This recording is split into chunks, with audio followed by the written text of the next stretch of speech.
Merci, on vous rappelle, le podcast qui vous plonge dans les coulisses captivantes du monde du casting. Salut à tous, bienvenue dans Merci on vous rappelle, le seul podcast qui vous plonge dans les coulisses du casting avec des histoires et des parcours incroyables. Aujourd'hui, c'est avec un immense plaisir, voire un honneur, que je vous présente une réalisatrice dont le film La Vénus d'argent est à l'affiche depuis le 22 novembre. Elena Klotz, bonjour. Bonjour. Comment allez-vous ? Ça va très bien et vous ? Ça va, merci. Je commencerai par ma première question, c'est est-ce que vous avez eu le temps de faire un rattrapage ? Parce que j'ai lu quelque part que vous avez grandi au 14e étage dans une cité HLM et vous n'avez pas regardé les Friends, les Cosby Show, les Beverly Hills. Est-ce que vous avez fait un rattrapage ? Oui, j'ai fait un rattrapage, mais j'ai fait un rattrapage il n'y a pas si longtemps que ça en fait. Ouais.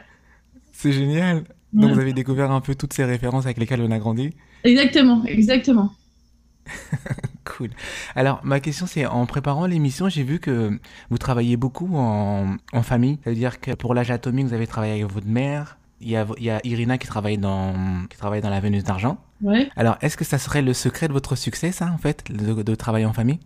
En fait, ça, moi, c'est vrai que j'aime bien travailler avec des gens que je connais. Donc, il y a mon frère surtout qui fait la musique de mes films. Il travaille depuis le début avec moi.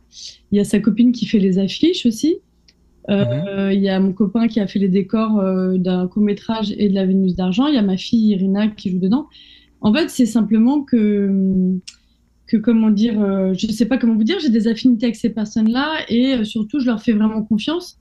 J'ai l'impression que c'est des bons guides pour moi artistiquement et en général, quand on part sur une collaboration, je leur laisse vraiment énormément de place de propositions, de création et c'est vraiment après je bosse pas que en famille mais je veux dire il y a beaucoup de gens qui m'entourent en tout cas qui participent à mon travail. J'ai beaucoup d'amis aussi qui travaillent avec moi et c'est une manière peut-être de créer une famille de pensée, une famille artistique, une famille un peu esthétique quoi.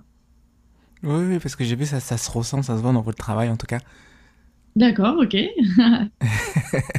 J'ai aussi remarqué que vous preniez le temps nécessaire en fait pour élaborer un nouveau film.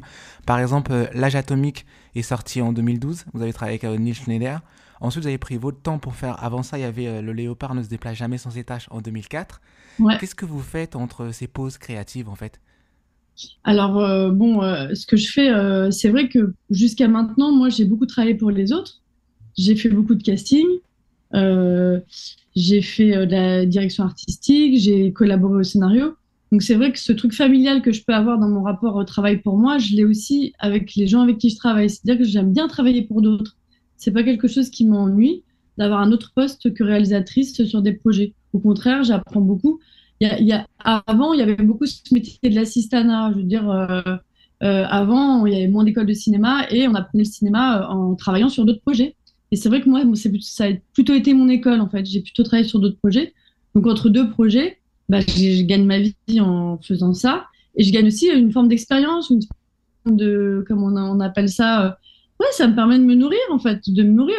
Après, aujourd'hui, j'ai l'impression que je le ferai moins et je travaillerai plus sur mes projets. Mais c'est vrai que je trouve que c'est un métier d'artisanat et que l'artisanat, c'est quelque chose qui s'apprend. Est-ce qu'on pourrait revenir un petit peu sur votre parcours ? Comment vous êtes rentré dans le cinéma ? Il me semble que vous êtes tombé dans la potion magique à l'âge de 7 ans.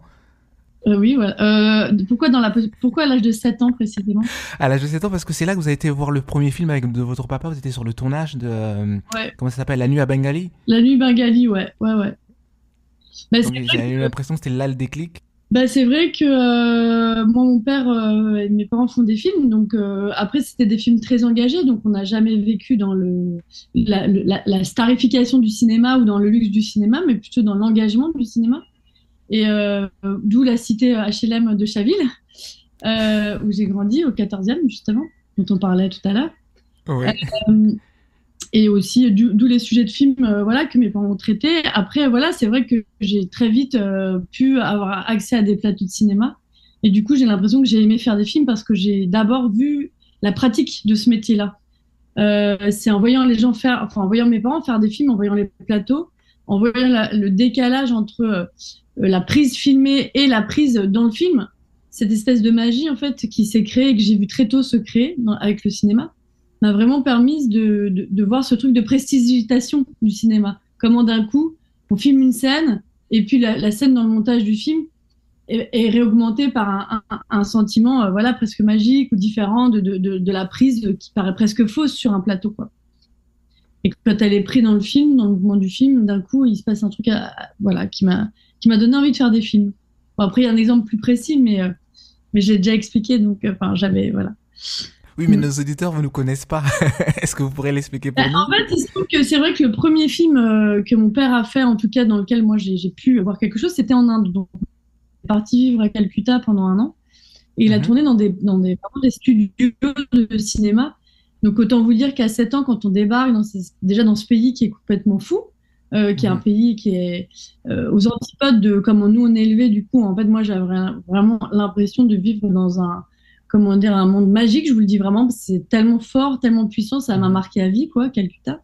Et puis l'arrivée dans les décors, en fait, dans les studios de cinéma indien, c'est très gros, donc ils avaient refabriqué toute une rue.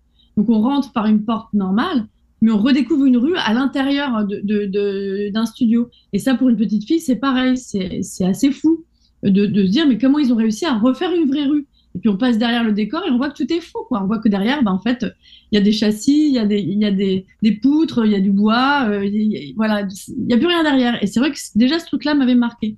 Et ensuite, c'est vrai qu'une des premières scènes que j'ai vues qui tournait, c'est une scène où une personne prend une fleur et jette la fleur, et la fleur, dans le mouvement, se transforme en cafard, en fait. Et elle arrive dans la main de quelqu'un et c'est un cafard. Et du coup, moi, j'avais vu la scène sans que ça soit un cafard, quoi. Et après, j'ai vu le film en salle. Et puis, je vois d'un coup la différence entre ce que moi, j'ai vu dans la réalité et évidemment l'effet spécial qui crée un truc magique. Et c'est vrai que je pense que c'est ça. En tout cas, pour moi, c'était OK. Le cinéma permet ça et c'est de la folie, quoi. Enfin, ça m'a plu. Ouais. C'est la magie du cinéma. Mais est-ce que justement le fait de collaborer en famille vous viendrait de ce film-là? Parce qu'il me semble que votre mère, Elisabeth Perceval, joue dedans dans ce film. Eh ben, dis donc, vous êtes super incarné. Oui, en effet, elle joue dedans. Elle a écrit avec mon père, elle écrit ses scénarios. Maintenant, ils co-réalisent ensemble. Ils sont vraiment un duo de comment dire, de trucs, parce que c'est pas juste mon conjoint, vous voyez, c'est vraiment plus large que ça. C'est-à-dire, après, je suis pas que en famille, quoi. Je suis avec vraiment des gens que j'aime beaucoup, des amis. C'est quand même un mix. Mais bon, c'est comme la musique, hein, ou les métiers d'artisanat. Souvent, on travaille avec des gens proches, en fait. Maintenant, c'est la partie de l'émission où on parle un peu des anecdotes, parce que vous avez fait du casting avant, vous réalisez maintenant. Est-ce que vous pourriez nous raconter quelque chose d'inattendu, hilarant, qui sera arrivé, peut-être quand vous faisiez du casting, ou peut-être sur le tournage même? De hilarant.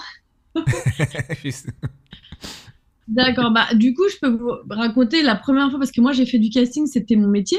Enfin, mon métier, quand j'ai eu 20 ans, en fait, mon père m'a proposé de travailler au casting pour lui. Et du coup, moi, je venais de banlieue, donc déjà Paris, en fait, j'allais pas souvent à Paris. C'était pas trop mon endroit. Voilà, même j'avais 19 ans, je pense, quand j'ai fait ce casting.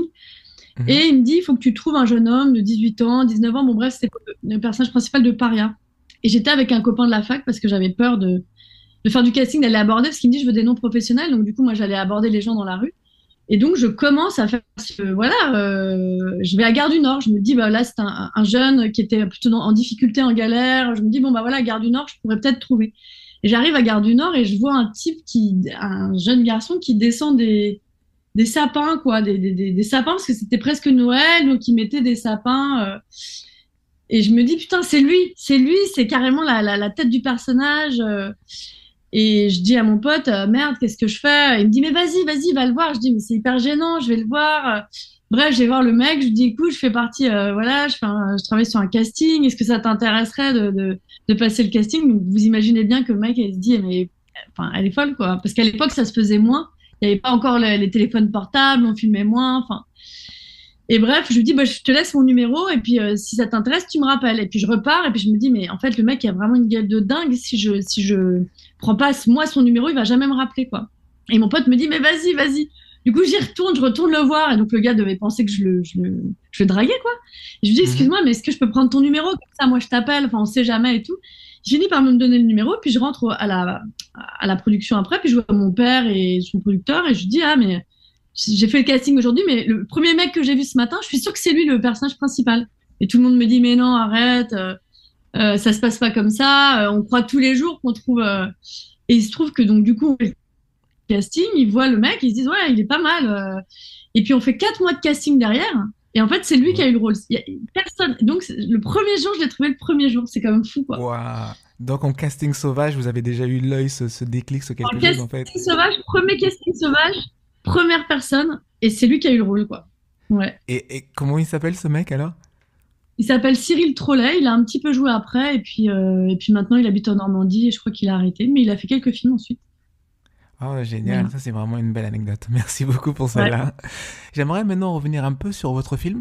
Il y a une réplique que j'aime beaucoup dans le film, c'est celle-là qui fait c'est vous aimez l'argent? J'en sais rien, j'en ai pas. Elle est vraiment culte, elle est géniale pour moi, c'est comme quasiment comme de la poésie. Et je voulais savoir comment vous arrivez à écrire une réplique aussi percutante parce que c'est presque du stand-up comme une punchline en fait. Merci. Bah, je sais pas. Je me projette dans le personnage un peu. Je me dis qu'est-ce que je dirais à sa place. Enfin, en fait, j'essaie de me projeter dans ce que dans ce que pourrait dire le personnage, en fait. Ouais, non, j'ai vraiment trouvé ça génial parce que moi, pour raconter une petite histoire, c'est que des fois, quand vous rencontrez des gens que vous avez jamais vus pour la première fois, la première question qu'ils vont vous poser, qu'est-ce que vous faites dans la vie? Et moi, généralement, ce que je réponds, c'est je fais de mon mieux. Je sais pas si vous avez la Mhm. référence. Bah non. C'est quoi la référence? C'est une chanson le nom me viendra pas, mais il faudrait que je le retrouve. Mais quand on lui pose la question, quand il chante, quand on lui demande qu'est-ce que vous faites dans la vie, il dit non, dans la vie, je fais de mon mieux. Bah, c'est très bien, ouais, bien sûr. C'est une jolie réponse. Ouais. Oui, donc ça m'a un peu fait penser à ça un petit peu en fait. Ok. Trop bien. Ouais, ouais. Merci. J'ai aussi vu que vous avez dit que quand vous faites un film, à la fin, vous êtes déçu. Donc, je voulais savoir si j'avais une baguette magique aujourd'hui et je vous permettais de revenir en arrière, qu'est-ce que vous changeriez à la Vénus d'argent? En fait, je suis pas déçue du film. Enfin, je suis déçue de tout le film. C'est-à-dire, c'est pas un détail. Vous voyez, c'est pas que je suis déçue, mais j'ai un truc de dépréciation. C'est-à-dire que je me déprécie. On va dire, c'est un peu dur, mais c'est que c'est comment dire, c'est une façon pour moi de repartir sur autre chose. C'est-à-dire, au lieu de me dire, j'ai fait un truc génial, c'est vrai que c'est un truc où je déprécie un peu mon travail. C'est une manière pour moi de me concentrer sur la suite, d'ouvrir des nouvelles horizons, en fait.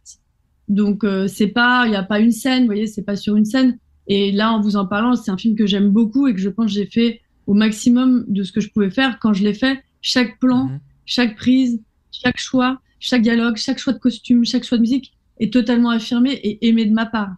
Mais après, c'est plutôt un sentiment flottant en général qui fait que je me déprécie un peu ou je déprécie un peu le projet pour pouvoir passer à autre chose, vous voyez. Parce que si on se dit j'ai fait un truc génial, c'est très difficile ensuite de se remettre au travail. Oui, donc c'est une Mais manière un peu pour c'est vous. pas, oui, pardon. Non, non, j'allais dire c'est une manière pour vous un peu de vous challenger, ça veut dire qu'à chaque fois que vous faites quelque chose, vous voulez aller plus haut. Comme pour vous citer, vous dites vous remontez à chaque fois sur le ring en fait. Ouais, c'est vrai qu'il y a un truc de challenge sportif. Moi, j'ai fait pas mal de boxe et je trouve qu'il y a un truc, il y a quelque chose. Oui, j'aime bien le challenge d'un projet parce que ça me rend créative en fait d'aller plus loin, d'aller trouver des nouveaux chemins, enfin, d'aller plus loin en fait dans les projets. Parce qu'heureusement, on change, on se transforme et les projets se transforment et je pense que moi-même, je pense pas avoir un sujet de prédilection quoi, à part le fait que les personnages sont jeunes. J'ai l'impression que d'un film à l'autre, les personnages sont quand même, ça traite pas du tout c'est pas les mêmes films. Et j'essaye voilà, de créer des films qui sont uniques enfin, en tout cas, qui ressembleraient pas aux précédents ou qui seraient pas une copie ou, j'ai pas l'impression de tourner autour de sujets, des mêmes sujets, moi. J'ai l'impression quand je finis un film, je passe vraiment à autre chose, quoi.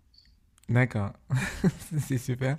Ouais. Pour parler toujours de ce film, pour revenir à la rencontre avec Claire Pommet, qui joue Jeanne Franqueur dans le film, vous dites que vous avez pas passé, elle n'a pas passé un casting, c'est-à-dire qu'à la fin de l'écriture, vous avez directement pensé à elle, mais c'était quoi le déclic? Qu'est-ce qui vous a fait penser à elle? Qu'est-ce qui vous a attiré chez Claire? Bah, en fait, mais vous voyez, c'est comme le fait de travailler en famille, c'est-à-dire que moi, j'aime pas le principe du casting, de voir 10 000 personnes pour les. En fait, c'est pareil pour les techniciens, c'est pareil pour mes collaborateurs, c'est pareil. En fait, et c'est pareil pour les acteurs. C'est-à-dire, en général, les acteurs, je fais pas de casting. Si je fais un casting, c'est que mon personnage n'est pas bien écrit. Euh, et que je sais pas ce que je veux raconter et que c'est peut-être pas le bon personnage. Parce qu'en effet, quand j'ai terminé d'écrire La Vénus d'argent, j'ai Mhm. entendu une émission sur Mediapart où Pomme, voilà, il y avait elle prenait la parole sur ce qu'elle avait vécu dans l'industrie de la musique, à la fois les pressions et aussi, et je sais pas, j'ai senti qu'elle avait une certaine maturité pour comprendre en tout cas aussi ce que pouvait vivre le personnage de Jeanne dans ce milieu ultra masculin. Qu'est-ce qu'elle a vécu, elle, à 16 ans, quoi. Donc elle pouvait comprendre quelque chose de l'environnement de Jeanne et de cette espèce de place de la seule femme dans des milieux masculins. Et aussi qu'elle pouvait comprendre l'ambition du personnage de Jeanne.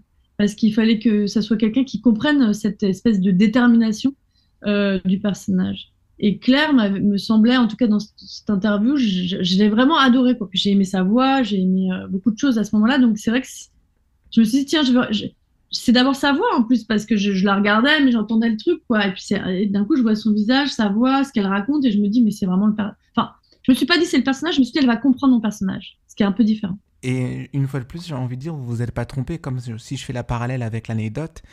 Quand vous avez trouvé le jeune homme, vous avez dit, ah oui, ça va être lui pour le film. Et là, avec Claire, c'est pareil. Ouais, c'est Et vrai. en plus, elle a été nominée, il me semble, non, pour la révélation. Ouais, mais dis donc, vous êtes vraiment au courant de tout. C'est bien, vous Merci. faites bien votre travail. Non, mais je veux dire, c'est une qualité. Non, mais c'est une vraie qualité parce que parfois, vous êtes super calé, quoi. C'est très bien. Merci, je vous remercie. Euh, Pardon?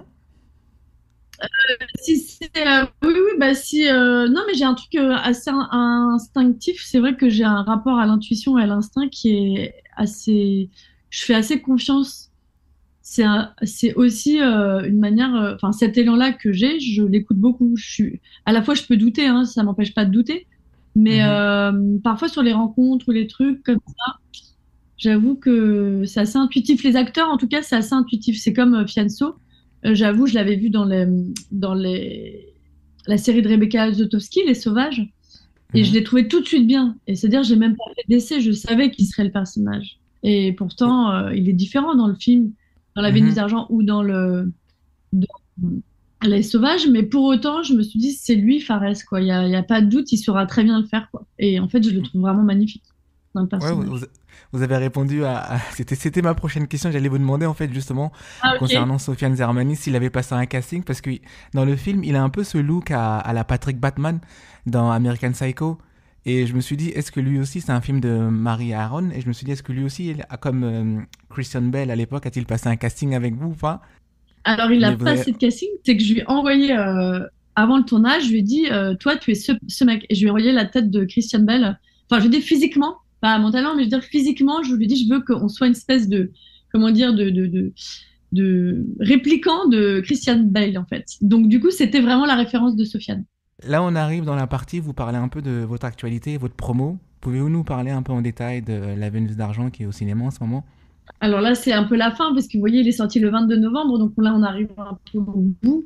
Mhm, L'actualité, c'est que, bah, du coup, oui, bah, Claire Paumé est nommée au prix Lumière, donc ça, je suis super contente pour elle. mhm. Moi, je vais partir, donc le film va sortir au Canada. Du coup, je pars à Montréal février, parce qu'il part en mars. D'accord. Et puis, il y a aussi, on va au festival, il y a deux festivals à New York, enfin, il y a pas mal de choses qui arrivent. Et puis moi, Mhm, voilà, enfin, je suis en financement de mon prochain film. Donc d'accord. voilà, j'avais pris beaucoup de temps et puis là, d'un coup, ça s'est accéléré, on va dire. Oui, c'est ce que j'allais dire. D'un seul coup, vous êtes, allez, on prend plus de pause, on enchaîne. Bah, en fait, c'est un projet, c'est un réalisateur qui m'avait proposé, enfin, en tout cas, qui avait écrit un traitement de 25-30 pages, une trentaine de pages, et qui m'a proposé ce projet, enfin, qui m'a demandé si ça m'intéressait. Et c'est vrai que moi, je trouve que le travail qu'il avait fait et le sujet était magnifique. Du coup, Mhm. j'avais une histoire, je pars pas de zéro. Et donc, voilà, j'ai écrit ça un peu comme si j'adaptais le projet pour quelqu'un d'autre, bien que ce soit moi qui le fasse. Il y a eu ce rapport un peu à l'adaptation, ce qui fait que comme je suis quelqu'un d'un peu timide, on va dire que ça m'a décomplexé Oui. qu'on m'ait apporté le sujet. Mm. Voilà. Pour rebondir sur ce que vous dites par rapport à quelqu'un de timide, je vais vous raconter notre histoire. C'est que moi, je vous ai rencontré à Toronto lors de la première de la Vénus d'Argent. J'étais là à l'avant-première. Et je connaissais pas du tout votre univers. Je connaissais pas non plus Pomme. Et à la fin, il y a eu une question. À la fin, il y avait un Q&A, ça veut dire question-réponse à la fin de votre film. Et on a pu faire une photo avec Claire. Et vous, je vous ai vu un peu en retrait, mais je n'osais pas aller vous parler. Donc ça m'a pas fait penser à votre timidité, c'est que j'ai pas eu ce courage en fait de vous aborder, d'aller vous féliciter, parce qu'on était tous là en train de féliciter Claire, beau travail. Mais on a oublié quand même, c'est vous qui avez porté le bébé tout le long. Et ça me fait penser à ça quand vous dites que vous êtes timide en fait. Oh bah c'est gentil. Non, non, mais après, vous auriez pu venir me voir. Non, mais je suis timide parce que je suis pas, justement, oui, c'est pas mon endroit, il est plutôt derrière la caméra, ça c'est sûr. Enfin, mon endroit, il est plutôt pas à vue. Mais je suis pas timide quand je fais un film. Mais en tout cas, oui, dans la vie, c'est pas. Ma dernière question, ça serait quel conseil vous donnerez à des aspirants réalisateurs, réalisatrices qui aimeraient avoir un peu un parcours comme le vôtre? Alors déjà, que mon parcours n'est pas du tout exemplaire. Ensuite, ce que je dirais, c'est d'affirmer au maximum, de se faire confiance. C'est-à-dire, il faut vraiment croire en soi. Je dis parce que il y a beaucoup de gens, d'intermédiaires entre le moment où on écrit et le moment où on fait un film, et que c'est vraiment important d'affirmer fort et de croire à son univers et à ses. Ça ne veut pas dire ne pas se remettre en question, mais ça veut dire avoir une confiance de fond, en fait, une confiance de fond sur le geste et qu'on veut faire et le film qu'on veut faire. Et je crois que voilà, ce truc de confiance, il est fondamental pour pouvoir avancer. Parce que ça nous permet de douter. Si on a, la confiance comme terrain de fond nous permet d'être dans le doute, de retravailler, de repasser par-ci, par-là et de pouvoir passer par-dessus moments plus difficiles parce qu'il y en a. Mais voilà, affirmer au maximum les films, les regards, les choix artistiques, c'est le plus important. Et pas se juger, surtout pas se juger en se disant c'est bon goût, c'est pas bon goût. Non, il faut affirmer. D'accord, merci beaucoup pour ce mot de la fin. Merci beaucoup Elena Klotz.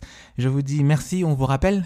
Ben voilà, et ben on se rappelle. Très bonne journée à vous, merci pour ce bel entretien. Merci beaucoup. À bientôt, au revoir. Au revoir. Merci à vous tous.